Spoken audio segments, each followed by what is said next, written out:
मैनू संगत नूं ये दस्सण दी दस्सण विच बड़ी खुशी हो रही है कि साडे दरम्यान अज एक स्पैशल गेस्ट आए हुए हैं डॉक्टर रजिंदरपाल सिंह सिखों, जो कैलीफोर्निया के सिखां विच, और मैं कहूँगा कि सारे अमरीका विच उन्होंने नाम की चर्चा है। इस वेले काफ़ी सिखां दे जो मसले हैं उन्होंने प्रति जागरूक हैं, चेतन हैं, और समय समय जिथे लोड़ पैंदी है वो सिखां नूं अगवाई दे रहे हैं। तो वो अज साडे विच आए हैं। मैं उन्होंने बेनती करांगा कि वो 10 मिनटों वास्ते संगत के दर्शन करन और अपने विचार भी साझे करन। वाहिगुरू जी का खालसा, वाहिगुरू जी की फतेह।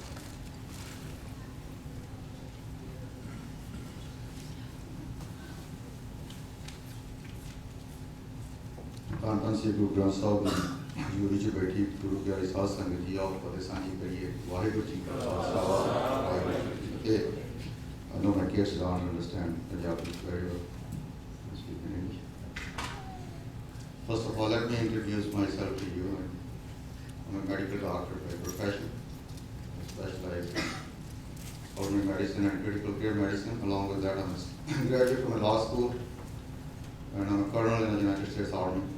I'm the only Sikh who ever became a battalion commander in the United States. I work in the United States Special Forces. I'm a veteran of First Gulf War and the Iraqi War. At present, I'm in the Reserve Forces. I'm commanding a battalion up in Los Angeles. I ran for United States Congress last year. I was the first Sikh ever to win a primary election in this country. During my 34 years in the United States, out of that I've served in the U.S. Army for 24 years with turban and beard. I was the only one who was given the permission by President Reagan to keep my turban and beard in the United States Army, which we can't enter now, but there's a ban on that. I'm working on that with the Sikh leadership all over the country. The young kids, I'm really impressed that you have shown so much interest. I hope that interest is right from deep from your heart, not by compulsion from your parents. But if you have this interest because your parents are forcing you to have it, you're going to lose it the moment you go to college. It's not going to stay with you. I can tell you what I'm a Sikh. First of all, it is God who decides who you should be. God has the power to make you a Hindu, a Muslim, a Christian, a Bodhi, or a Sikh. You were chosen by God to be a Sikh. So you should keep that in your mind that you are a chosen class of people that God wanted you to be a Sikh. And that's the reason I give to the American people when they ask me why I'm a Sikh. I said, it's not my choice. God made me a Sikh. Whatever God made us, then we are supposed to follow the rules of the religion. And the first rule of the religion is that we have a Guru, which is God. Gurudwara Sahib is considered Bani Parmeshwar ka Tham. Pothi Parmeshwar ka Tham, Vaho Vaho Bani Nirankar hai. This is Jevad Avar na koi. So we basically are sitting in the presence of God. And we are created by God. And God tells us the purpose of life. I don't know how many of the young people know what the purpose of life is all about. Purpose of life is not to be a doctor, a lawyer, or an army officer, or a congressman. Purpose of life is to meet God. This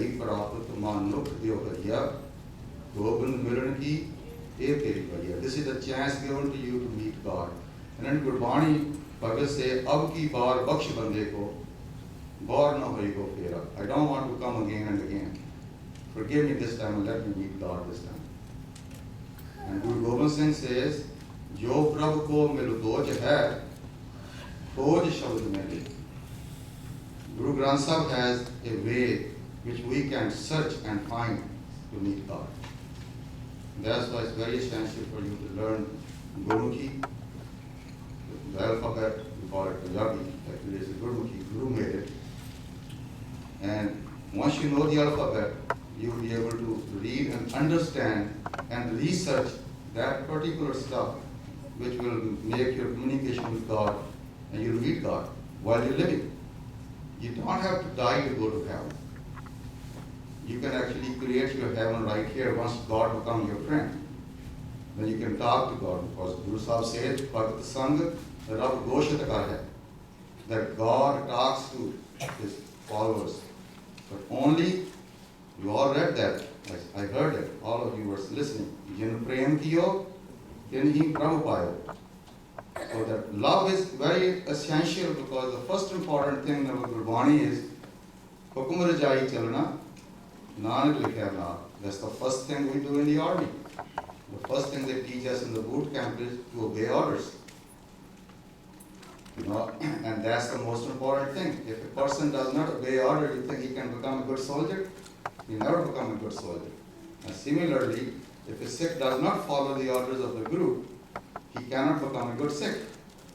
And then the orders come by stage, by stage, by stage. But it does not mean if you cannot follow today, that you can't do it tomorrow. Every person is not as intelligent as the next person is, and we should not judge people based on their intelligence. We should judge them on their deeds. We have some very intelligent people, and they turn out to be the biggest criminals in this world. On the other hand, we have people just knowing nothing, but they became very bhagats, and they became very close to God. The young people basically that listening here, you should not be ashamed of what you are. You should be proud that you are born in a religion in which there is a way to meet God while you're living. Everybody doesn't get it. If you are a Christian, they promise you that you'll go to heaven and Jesus Christ will deliver you. That's great. If you're a Muslim, they tell you when you die and you die for your religion, you'll go to heaven and you'll get 36 wives. That's their interest. So, you know, that's fine with me too. But Sikhism is the only religion in which you can actually meet God while you're living. Now the choice is yours. You want to die and go to heaven? You want to die and go to heaven and have 36 wives? Or you want to meet God here, who can give you everything right now? So, jo mange thakar apne the, soi. You just have to ask. But you can only ask somebody if he's in front of you. If he's not in front of you, you don't have no communication with that person. You can ask for nothing. So you can actually find the way how to meet God. And once you meet God, then you talk to God. And then you ask anything you ask, He give it to you. Because it's all certified and written in Gurudwara Sahib. It's not my saying or my doing. I studied that from people those who are older to me. People who have done research, those who have more knowledge of Gurbani than I have. But I had one thing that I was always a student, I was a learner. And when I went to special forces and I was a medical doctor, but I was doing the non-medical stuff, jumping behind enemy lines, sabotaging their command control centers, and jumping out of plane at 35,000 height. You know, that was fun for me. I was from Punjab, I thought being a soldier is part of being a Sikh. But during that time I had a lot of experiences and I learned a lot of stuff. And suddenly I left special forces and became a medical officer in the army, and I've been there for the last 3-4 years. And for other 21 years I served in the active forces, special forces. The experience I learned during that time was realizing that God is there. And that is, I can guarantee you that God is in all of us. But the day God made us, He looked like us. He said God creates everything in His own image. So the day He made me, He made him, He made you, He looked like you. So if I want to see God, I can look at you and say, one day God looked like you. Or one day God looked like him. Or one day God looked like him. So that's why Gurbani said, Jo dise so tera roop. Anything you see is the reflection of God. So if we have that kind of thing in your mind, then how can you hate somebody? How can you cheat somebody? How can you say some bad thing about somebody because you're saying it about who? God. That's the beauty of secularism. I was the only officer who will capture enemy and don't kill them. But all other white soldiers with me, or black soldiers with me, the first thing they wanted to do was blow them up. And I used to be the company commander, then the battalion commander. I said, no, we captured him, he's a prisoner. We're not going to shoot him. But some people are not like that. They just grab the stuff, we do the air assault, and they said, let's destroy the whole building. I said, no, there must be some kids over there. There must be some women over there. They are not the enemy. So we should actually go and capture them. But a lot of times you put me in, and a lot of danger too. You never know who's going to shoot at you. But the only thing in my mind used to come was, they're also the reflection of God. If somebody's shooting at me, I'll shoot at him. If somebody's not, I'll treat him with respect. So our job as a Sikh is to see God in everything and live life like that. And I promise you, you young people can be anything you want in your life. We have already achieved what we wanted. Now we have a big problem. I go to the airport and I have a top secret clearance in this country. I can enter Pentagon in any office, anytime. I can swipe my card and door opens. But when I go to the airport, even they search my turban. They pat my turban down and say, oh, you must have some weapon. I said, this country has given me every kind of weapon I can use, legally. And I can even carry weapon. I can even carry weapon on the airport if I want. But they'll search me. And that is but they don't search anybody else. The reason is that we as a Sikh with a turban and beard has been classified in this country's FBI as an inclination towards terrorism. That we are the potential terrorists. And that's a bad thing.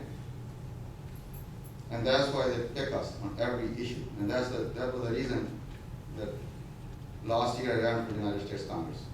And I got 68,000 votes from the white people. And got endorsement from a lot of Army veterans. And I'm planning on doing it again next time. So if we can put one congressman in this Congress with a turban and a beard, our problem will be solved. And I think we can do it. The reason I ran for the Congress was because I had a credential. I served this country, I served in a position, I served with a lot of great generals and officers. So my endorsement was a big bunch of white people endorsing me, that he's our officer. I'm a graduate from Air Force War College, Army War College, Special Forces School, Psychological Warfare School, Marine Corps Command Staff College. So I have a lot of credentials as far as the Army is concerned. Plus I have a record of all those awards and combat cooperation in my 5th command. This is my 5th command in this country. So being a commander for 5 times is a big thing the white people look at and say, hey, how come they pick this guy with a turban and beard to be a commander of our armed forces? But they don't look at you what you are, they look at what you can do for them. So that's what you young people need to do. Be somebody that these white people are proud of you, because they are majority here. That's how you start the whole thing. In 1952, 1951, the Jewish people in this country were not allowed to get on a bus in New York City. And look at now. In the last 56 years, they are running this country. And their population is only 3 million. Out of 300 million Americans, only 3 million are Jews. But they control almost every section in this country, but there are only 580 Jews serving in the United States Army. They don't go there. But they are in every administrative office in Washington, D.C. Everywhere they make decisions. Every book I read in the War College was written by them. Every policy I read about foreign policy of this country was written by them. And that was because they sent their kids to become what? Doctors, attorneys, accountants, lawyers. But when you are a doctor, you're an attorney, you're a dentist, you're a lawyer, you have the financial resources to put together and get your own candidate elected. Two senators from California Feinstein and Barbara Boxer are both Jewish women. And the population of Jews in California is less than 0.5%. Senator from New York is Jewish. Senator from Michigan is Jewish. Senator from Pennsylvania, Specter is a Jew. But the population is very little. So that doesn't mean that a Sikh with a little population of less than 1 million people in this country cannot elect their own officials in this country. So you have to get together. But the most important thing is the only person who can get us elected is Gurudwara Sahib. You have to be truthful, you have to be wise, and you should be non-judgmental. We don't tell people who is what. Whatever we are doing is all in the order of Guru's command. He is the one who decides what we're going to do. I basically encourage the young people that if you're doing part or you're attending the camps, do it because you want to do it. It should come from your heart, not because your mother tells you to do it, and your father tells you to do it, and your grandmother tells you to do it, but then you're not going to learn anything. But I tell you one thing, once you guys learn about Sikhism, that's better than any PhD, or any MD, or any biggest degree you can get in your life. That's all my request for young people, for my older people, for my age and younger than me. All I say is, be proud whatever you are. If you are afraid to be a Sikh, or afraid to keep your hair, I'm not going to tell you anything. Because that fear is put into your head by God Almighty. I can pray to God and say, make you brave people. But we as a nation, look at the sacrifice of our women. Got the little kids chopped into pieces. Look at the history of Banda Bahadur. He got his son killed in front of him, and his heart was put in his mouth, but he refused to convert. He was given the choice of kingdom of Sirhind, or they're going to kill his son in front of him, who's 4 years old, take his heart out and put in his mouth. And he accepted what? He did not want to leave Sikhism. He got his son killed, took the heart in his mouth, and sacrificed himself because he knew what is in Sikhism. And he was not even born Sikh. He was a born Brahmin. And we are actually born Sikhs. Why should even we think about converting or changing, which is something which our mothers understood it. Thousands of Sikhs were executed because they refused to do it. But there is something in Sikhism. It's not they were crazy, but there is something there. They realized and they were willing to give their life for it. And that's what we need to realize about Sikhism. What was that particular thing in Sikhism which made them sacrifice, give the ultimate sacrifice, that's your life. And you will be surprised to find out that you will become fearless. Fear never touched me, even if I jumped from a halo jumping, never knew where the hell you're going to line up and who's going to shoot when you land. But fear was not there. But I had a total belief in God. If He's making me do all this stuff, He's going to protect me too. And that you learn from Gurbani. Gurbani is your basic lifeline. Jis tan bani visar jaye, jyon pakka rogi vilaye.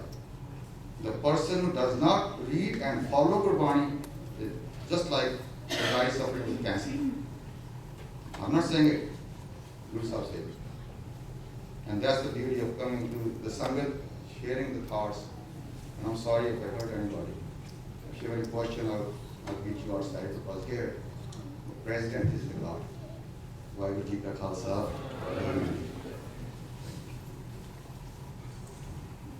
Waheguru ji ਕਾ ਖਾਲਸਾ ਵਾਹਿਗੁਰੂ ਜੀ ਕੀ ਫਤਿਹ।